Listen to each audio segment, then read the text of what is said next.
আমরা প্রায়ই ত্যাগের কথা শুনলে কেবল মায়ের চেহারার কথা ভাবি।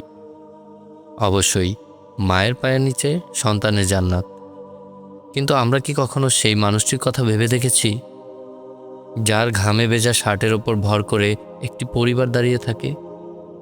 ইসলাম পুরুষকে দিয়েছে কাওয়াম বা অভিভাবকের মর্যাদা, কিন্তু এই মর্যাদা কোনো রাজমুকুট নয়, এটি হলো এক বিশাল দায়িত্বের বোঝা। আজ আমরা কথা বলবো সেই পুরুষদের নিয়ে যারা নিজেদের স্বপ্ন বিসর্জন দিয়ে অন্যের মুখে হাসি ফোটায়।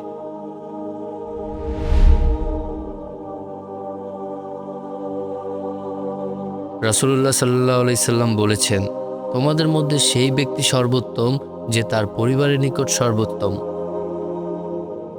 একজন পুরুষ যখন রোদে পুড়ে বৃষ্টিতে ভিজে